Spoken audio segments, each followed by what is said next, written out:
उन्होंने as a family member रखे हुए हैं। ये मार्केट बड़ी है और इसमें एग्जॉटिक बर्ड्स बड़े ही आते हैं।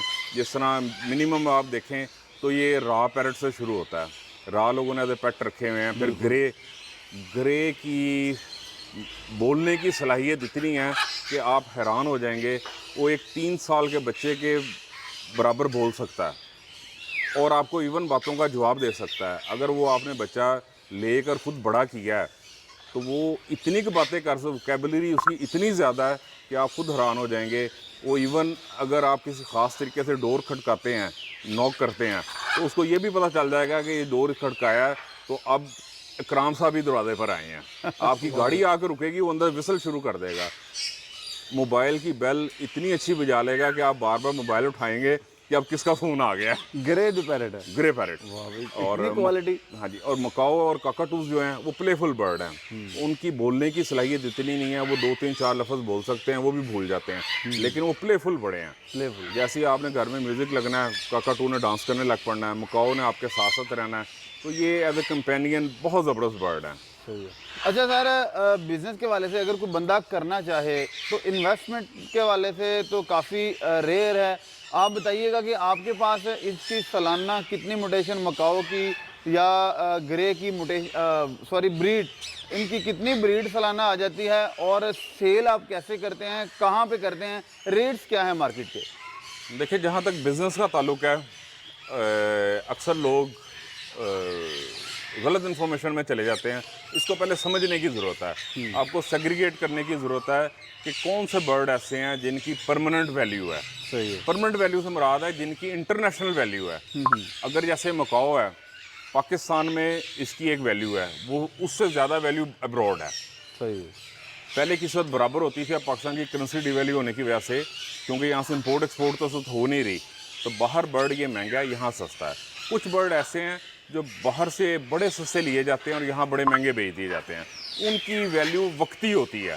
वो जब तक आपस में शौक चल रहा होता है, वो बर्ड लाख रुपए का बर्ड उठ के 5,000 रुपये भी आ जाता है। लेकिन ये जो एग्जॉटिक बर्ड हैं, मकाओ, ग्रे, काकाटूज, इनकी प्राइस कभी नीचे नहीं आती। ये ग्रेजुअली ऊपर ही ऊपर जाती है, क्योंकि इनकी वैल्यू दुबई में भी वही है, अमेरिका में भी वही है, साउथ अमेरिका में भी वही है, और इनका बायर वर्ल्ड वाइड है। सही है। और दूसरा आपने पूछा था कि सेल कैसे होते हैं। हाँ जी, हाँ जी। लोगों को इतना शौक है, आप मेरी पूरी फेसबुक चेक कर लें, सोशल मीडिया चेक कर लें, मैंने ऐड नहीं कभी लगाया होगा। एडवांस में लोग पहले से बुक कराते हैं कि हमें ये एक बच्चा चाहिए, 2 चाहिए, और फिर सेकंड इसमें बहुत सारे लोग एज ए ट्रेडर बिजनेस कर रहे हैं। जैसे मकाओ में एग्स जो हैं मैं इनक्यूबेट करता हूँ, मैं बर्ड्स के नीचे एग्स नहीं रखता। जब ये एग ले करते हैं, मैं एग घर ले जाता हूँ और इनक्यूबेटर में उसके बच्चे निकालता हूँ, खुद पालता हूँ। और अगर वो बर्ड मैंने ट्रेडर को देना हो बल्क में, तो इवन कराची से भी आके लोग ले जाते हैं। और वो ऐसे होता है कि 70% प्राइस पे मैं उन्हें 1 महीने का दे देता हूँ, बाकी वो उसे बड़ा करके एंड कंज्यूमर को बेच के 30% वो कमा लेते हैं। ये बहुत सारे लोग हैं जो एज ए ट्रेडर ये काम कर रहे हैं। ब्रीडर से छोटे बर्ड खरीद लेते हैं, उनको मुकम्मल तैयार करके और आगे मार्केट में सेल कर देते हैं, और इजीली सेल होता है। मेरे पास तो अल्हम्दुलिल्लाह ये एडवांस बुकिंग पे ही चल रहा होता है। आप क्या समझते हैं कि अगर आप अभी मुंह से निकाल लें, कौन सा बर्ड है जो फटाफट बिकने के लिए तैयार होता है, जिसको कस्टमर बाय करने के लिए तैयार होते हैं? देखें, बायर्स जो है ना, वो बच्चों को ख़रीदने के लिए ही तैयार होते हैं। अच्छा। अगर आपने बड़ा बर्ड बेचना है तो आपको किसी को फार्म में किसी ब्रीडर को बेचना पड़ेगा। वो आपको फिर थोड़ा सा टाइम लगता है। लेकिन जो ये बच्चे होते हैं वो पेट मार्केट के होते हैं। एवरेज रेट जो मुकाओ के बच्चों का है, बच्चे कम से कम कितनी एज के सेल इजीली किए जा सकते हैं, और एवरेज रेट तकरीबन मार्केट का कितना रहता है? और बच्चा इसका हर उम्र में सेल किया जा सकता है। इवन ये अगर अभी अंडे से निकला है तो आप 5 मिनट बाद भी सेल कर सकते हैं। कीमत में डिफरेंस आता है। जैसे इस साल जो था 130 का 1,30,000 रुपये का ब्लू एंड गोल्ड का बच्चा निकलते साथ सेल हो रहा था।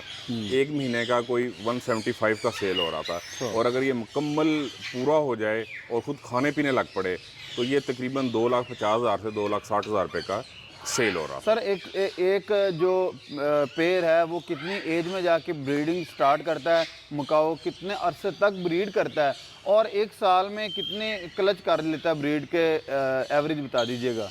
देखें, लोग फैसिनेट बड़ी जल्दी हो जाते हैं सोशल मीडिया की वीडियोस देख के। नहीं सर, मकाओ एक हार्ड ब्रीडर है। ब्लू एंड गोल्ड की अगर हम बात करें तो ये 3 साल में अडल्ट हो जाता है। मेरे पास 18 महीने में भी चला है, 22 महीने में भी चला है, लेकिन इसकी जो एवरेज उम्र है 3 से 4 साल है।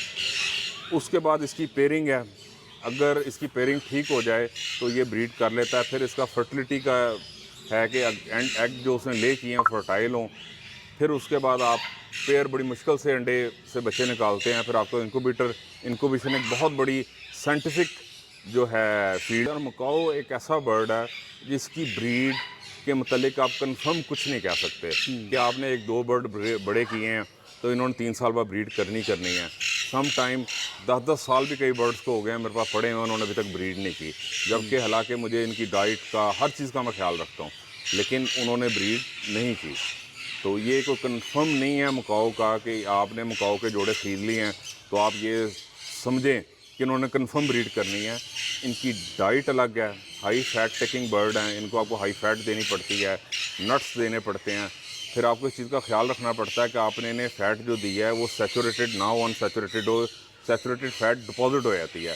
अब जैसे ब्रीडिंग सीज़न मेरा ख़त्म हो गया तो मैंने बर्ड यहाँ पर जो छोड़े हैं, बेसिक मेरी इसके पीछे जो रीज़न है कि मैंने जो इनको हाई फैट दी हुई है, अब मैं इनको फ्लाई दी है ताकि ये उसको बर्न करें और नेक्स्ट ब्रीडिंग सीज़न के लिए तैयार हो। ब्रीडिंग सीजन कब स्टार्ट होगा आप?